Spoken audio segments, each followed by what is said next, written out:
ముఖ్యమంత్రి రేవంత్ రెడ్డి ఇవాళ రేపు ఢిల్లీలో పర్యటించబోతున్నారు. అయితే ఏఐసీసీ నూతన కార్యాలయం ప్రారంభోత్సవానికి హాజరవుతూనే అధిష్టానం పెద్దలతో సీఎం రేవంత్ రెడ్డి భేటీ కాబోతున్నారు. అయితే కేబినెట్ విస్తరణ పైన ఆయన చర్చించబోతున్నట్టుగా తెలుస్తోంది.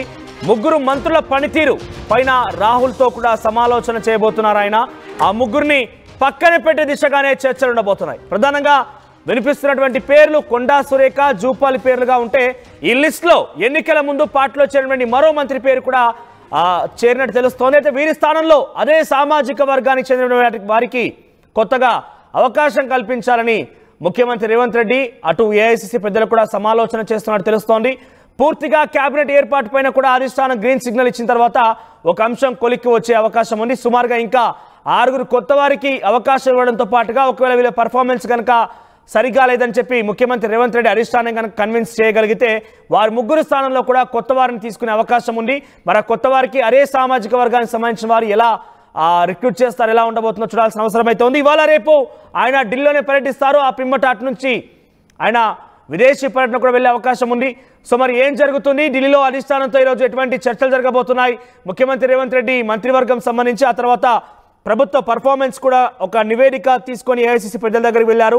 ఒక ప్రత్యేకమైన సర్వే చేయించుకున్నారు ఆయన, ఇంక్లూడింగ్ ఆయన పర్ఫార్మెన్స్తో సహా అన్ని విషయాలపైన సర్వే జరిగింది. ఆ సర్వే నివేదికని ఈరోజు కేంద్రం అధిష్టానం వద్ద ఉంచబోతున్నాడు. ఆయన ఏఐసీసీ పెద్దల ముందు ఉంచబోతున్నారు. ఏఐసీసీ పెద్దలు కూడా ఇప్పటికే కేసీ వేణుగోపాల్, ఇతర కేంద్రం నుంచి వచ్చినటువంటి ఇన్ఛార్జ్ దీపాదాస్ మున్షి కానివ్వండి, ఇతర వ్యక్తులు కూడా ఎప్పటికప్పుడు రేవంత్ రెడ్డి ప్రభుత్వం పర్ఫార్మెన్స్ పైన ఆరా తీస్తూ ఉన్నారు. రేవంత్ రెడ్డి ప్రభుత్వ పర్ఫార్మెన్స్తో పాటుగా తెలంగాణలో అమలవుతున్న ప్రభుత్వ పథకాల విషయంలో కూడా కొంత ఆరా తీస్తున్నారు. రాజకీయ పరిణామాలు ఎప్పటికప్పుడు పసిగడుతున్నారు. కేటీఆర్, కేసీఆర్ అరెస్టులపైన కూడా ఎప్పటికప్పుడు తాజా వార్తలు సేకరిస్తున్నారు. సో ఈరోజు రేవంత్ రెడ్డితో చాలా సుదీర్ఘమైనటువంటి చర్చలు ఉండే అవకాశం ఉంది. ఈ చర్చలో ఎటువంటి విషయాలు వెళ్లిస్తారో చూడాలి.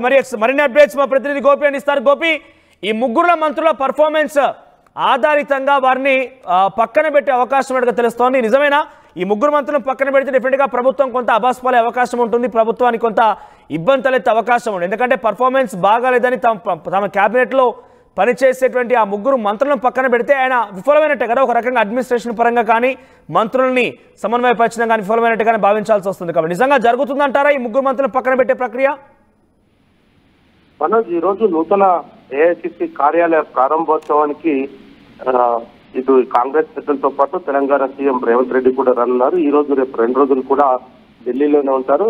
ఢిల్లీ నుండి ఆయన సింగపూర్ బయలుదేరి వెళ్ళనున్నట్టుగా అయితే ఆయన షెడ్యూల్ అయితే తెలుస్తుంది. అయితే దీంట్లో ప్రధానంగా చూసుకుంటే తెలంగాణ రాష్ట్రంలో గత కొద్ది రోజులుగా రాష్ట్రంలో అమలవుతున్న పథకాలు, వాటిలో నుంచి ప్రజల నుంచి వస్తున్న విషయాలపైన కూడా ప్రధానంగా చర్చించే అవకాశాలు అయితే కనపడుతున్నాయి. అధిష్టాన పెద్దలతోటి కూడా గతంలో కూడా ఆయన ఇదే విషయాన్ని చెప్పడం జరిగింది. మంత్రివర్గ విస్తరణ కంటే ముందు ఉన్న మంత్రుల పనితీరు పైన కూడా ఆయన ఒక సర్వే చేయించారు. ఆ సర్వే రిపోర్ట్ ఆధారంగానే ఈరోజు ఏఐసీసీ పెద్దలను మల్లికార్జున ఖర్గేను, కేసీ వేణుగోపాల్ ను కలిసి వాటికి సంబంధించిన విషయాలపైన కూడా చర్చించే అవకాశాలు ఉన్నాయనేది కూడా ప్రధానంగా వినిపించడం పైన కూడా ఆయన కొంత అసంతృప్తితోటి ఉన్నారు. ఇదే అంశాన్ని కూడా కాంగ్రెస్ పెద్దల దృష్టికి తీసుకువెళ్ళనున్నారు. ఈ రోజు ఏఐసీసీ నూతన కార్యాలయానికి ఇటు ముఖ్యమంత్రితో పాటు డిప్యూటీ సీఎం, ఇతర కొంతమంది మంత్రులు కూడా ఢిల్లీకి చేరుకోవడం జరిగింది.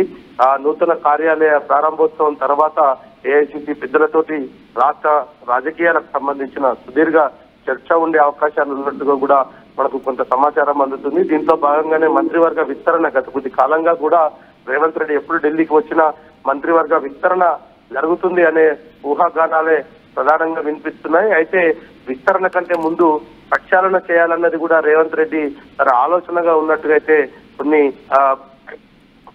సమాచారం అయితే అందుతుంది. మరి ఈ నేపథ్యంలో ముగ్గురు మంత్రుల పైన, అదేవిధంగా ఎన్నికల కంటే ముందే కాంగ్రెస్ పార్టీలో చేరిన మరో మంత్రి పైన కూడా ఆయన కొంత అసంతృప్తితో ఉన్నారు. ప్రజల్లో ఆయన పైన కూడా వ్యతిరేకత వస్తున్నట్టుగా కూడా కొంత సమాచారం ఉన్న నేపథ్యంలో వీటన్నిటిపైన కూడా కాంగ్రెస్ అధిష్టానంతో మాట్లాడిన తర్వాతే ఈ యొక్క మంత్రివర్గ విస్తరణ కావచ్చు, ఉన్న మంత్రులకు ఉద్వాసన పలికే పరిస్థితి కూడా రానున్నట్టుగా కూడా మనకు కీలక సమాచారం అందుతుంది. ఏదేమైనా ఈ రోజు రేపు 2 రోజుల సీఎం ఢిల్లీ పర్యటనలో కీలక మార్పులు జరిగే పరిస్థితి కనపడుతుంది. మనోజ్, రైట్ గోపి, అంటే మంత్రివర్గ విస్తరణ ఏడాది పాటుగా ఇదే చర్చ కొనసాగుతున్నాయి. రేపు మాపు అన్నట్టుగానే ఉంది.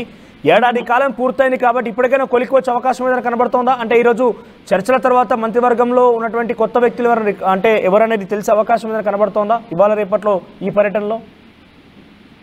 అయితే మంత్రివర్గ విస్తరణ కంటే మంత్రివర్గ ప్రక్షాళన జరగాలన్నది కూడా ప్రధానంగా అయితే కొంత పట్టుబడుతున్నట్టుగా అయితే తెలుస్తుంది. ఎందుకంటే అవినీతికి సంబంధించిన కొన్ని వార్తలు కూడా ఆయన దాకా చేరినట్టుగా తెలుస్తోంది. కొంతమంది మంత్రుల పనితీరు పైన కూడా అసంతృప్తితోటి ఉన్నారు.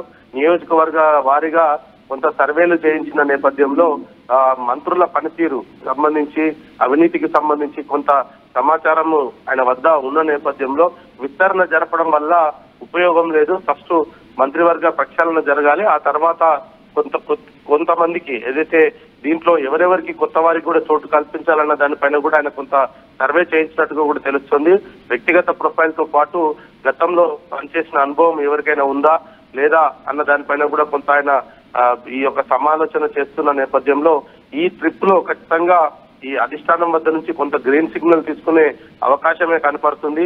గత కొద్ది కాలంగా అనేక విభాగాలకు సంబంధించిన మంత్రులు లేకపోవడంతో రాష్ట్ర అభివృద్ధి కొంత వెనుకబడిన నేపథ్యంలో ఈ యొక్క నిర్ణయం తీసుకునే పరిస్థితి కనపడుతుంది. ఈ 2 రోజుల ఢిల్లీ పర్యటనలో ఖచ్చితంగా మంత్రివర్గ విస్తరణ పైన ఇటు కాంగ్రెస్ పెద్దలతోటి కూలంకుషంగా చర్చించే అవకాశాలే కనపడుతున్నాయి. కాబట్టి కనీసం ఈసారి అయినా సరే మంత్రివర్గ విస్తరణతో పాటు కొత్త వారికి కూడా కొంత అవకాశం లభిస్తుంది అనేది మాత్రం కాంగ్రెస్ వర్గం అయితే కొంత ఆశిస్తున్న పరిస్థితి కనపడుతుంది. మనోజ్ రైట్ గోపి. సో కొత్తగా మంత్రివర్గ విస్తరణ అటు ఉంచితే ఉన్న మంత్రులనే ప్రక్షాళన చేయాలనే ఆలోచనలో ముఖ్యమంత్రి రేవంత్ రెడ్డి ఉన్నట్టు తెలుస్తోంది. ఇటీవల కాలంలో ఆయన ఒక పూర్తి స్థాయి సర్వేని తీసుకున్నారు. ఆ సర్వే ఆధారితంగా మంత్రుల పర్ఫార్మెన్స్ సరిగా లేదని గుర్తించారు ఆయన. దాంట్లో ముఖ్యంగా జూపల్లి కృష్ణారావు, కొండా సురేఖ పర్ఫార్మెన్స్ బాగాలేదు, వారిద్దరు కూడా డేంజర్ జోన్ ఉన్నట్టుగా ముఖ్యమంత్రి నిర్ధారించినట్టు తెలుస్తుంది. వారు ఇప్పటికే పిలిచి కొంత వారిని పద్ధతి మార్చుకోవాలని కూడా చెప్పినట్టు తెలుస్తుంది. మరోవైపుగా ఇటీవల కాలంలోనే పార్టీలో చేరి కాంగ్రెస్ పార్టీ తరఫున పోటీ చేసి అధికారంలోకి వచ్చిన తర్వాత మంత్రి అయినటువంటి మరొక వ్యక్తి పైన కూడా ఇదే రకమైనటువంటి డేంజర్లో తెలుస్తోంది. ఈ ముగ్గురు పైన కొంత వేటు వేయాలని ఒక ఆలోచన అధిష్టానం పెద్దల దగ్గరికి సీఎం రేవంత్ రెడ్డి తీసుకెళ్లాలని తెలుస్తోంది. నిజంగానే ఆ ముగ్గురు మంత్రులు తొలగిస్తే కనుక డెఫినెట్గా ప్రభుత్వం కూడా కొన్ని సవాలు ఎదుర్కోవాల్సి వస్తుంది, కొన్ని విమర్శలు ఎదుర్కొనే అవకాశం ఉంది. సో ఈ నేపథ్యంలో నిజంగా అది సాధ్యమవుతుందా, ఎలా ఉండబోతుందని మాత్రం చూడాలి. ముఖ్యంగా రేవంత్ రెడ్డి ఇవాళ రేపు పర్యటనలో కొత్త మంత్రివర్గంలో ఎవరెవరికి చోటు లభించింది, ఎవరెవరికి చోటు ఇవ్వబోతున్నారు, పాత మంత్రులు ఎవరైతే ఉన్నారో వారి పర్ఫార్మెన్స్ ఆధారితంగా ఎలా ప్రక్షాళన చేయాలని ఒక ఆలోచన ఏఐసీసీ పెద్దలతో చేయబోతున్నారు. చూద్దాం మరి ఏం జరుగుతున్నారు. ఇది మీరు చెప్పండి, మీ మంత్రివర్గంలో ఉన్నటువంటి ఈ మంత్రుల పనితీరు ఎలా అనిపిస్తోంది? మీ నియోజకవర్గాల వారీగా లేకుంటే మీ జిల్లాల వారీగా ఉన్నటువంటి మంత్రుల పర్ఫార్మెన్స్ ఎలా ఉంది? మీ ఇన్ఛార్జ్ మంత్రి పర్ఫార్మెన్స్ ఎలా ఉంది? 12 మంది మంత్రుల పర్ఫార్మెన్స్ పైన మీ అభిప్రాయం ఏంటి? మీ అభిప్రాయాన్ని ఒకసారి కామెంట్ రూపంలో తెలియజేసే ప్రయత్నం చేయండి. ప్రకృతి అవెన్యూస్ కస్టమర్లకు శ్రేయోభిలాషులకు మా మార్కెటింగ్ అడ్మిన్ సిబ్బందికి సంక్రాంతి శుభాకాంక్షలు. ప్రకృతి అవెన్యూస్ మీ సొంతింటి కలల సాకార నేస్తం.